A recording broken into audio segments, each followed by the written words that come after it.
আজ চূড়ান্ত ভোটার তালিকা প্রকাশ হচ্ছে এবং সেক্ষেত্রে দাঁড়িয়ে প্রায় ৬৫ লক্ষেরও বেশি নাম বাদ। রাজ্যে ৬৫ লক্ষেরও বেশি নাম বাদ, এমনটাই কমিশন সূত্রের খবর। ৭ লক্ষেরও বেশি নাম ডিলিটেড তালিকায় রয়েছে। অন্যদিকে দক্ষিণ কলকাতায় ৩,২০৭ জনের নাম বাদ গিয়েছে, কমিশন সূত্রের খবর। অন্যদিকে উত্তর কলকাতায় ৪০,০০০ নাম বিবেচনাধীন রয়েছে। পাশাপাশি ভবানীপুরে ১৪,১৫৪ জনের নাম বিবেচনাধীন রয়েছে এবং কলকাতা পোর্টে রয়েছে ৩২,৩৭৮ জনের নাম বিবেচনাধীন। অন্যদিকে রাসবিহারীর খবর আপনাদের জানাবো। রাসবিহারীতে ৮,১৫৭ জনের নাম বিবেচনাধীন রয়েছে।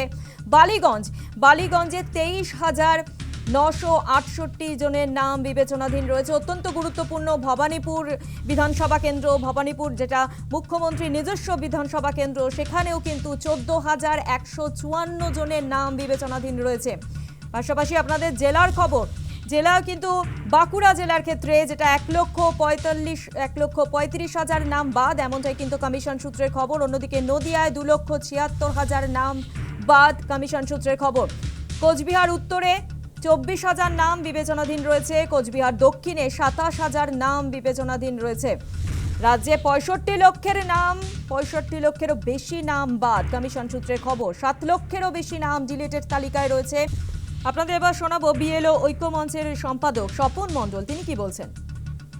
চূড়ান্ত ভোটার তালিকা প্রকাশিত হয়েছে কিছুক্ষণ আগে। বেশ কিছু বৈধ ভোটার যাদের ভোটার লিস্ট থেকে নাম বাদ পড়ার কথা ছিল না, তাদের নামগুলো বাদ পড়ে গেছে। পেছনে যারা মূলত দায়ী তারা হচ্ছে শাসক দলের অনুগত কিছু ইআরও, এইআরও এবং বিএলও।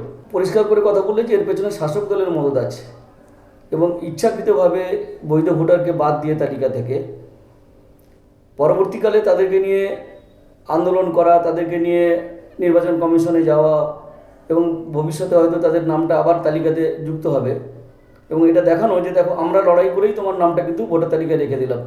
ইচ্ছে করে বিপদের মধ্যে ঠেলে দিয়ে তাদের পাশে দাঁড়ানোর ভান করে তাদের ভোটার তালিকাতে নাম রেখে দেওয়ার যে নেক্সাসটা, এই নেক্সাসটা কিন্তু আমাদের রাজ্যের শাসক দল কিছু ইআরও, এইআরও করেছেন এবং বিএলও করেছেন এবং এর পেছনে যারা দায়ী আছে তাদের প্রত্যেকেরই শাস্তির ব্যবস্থা করুন।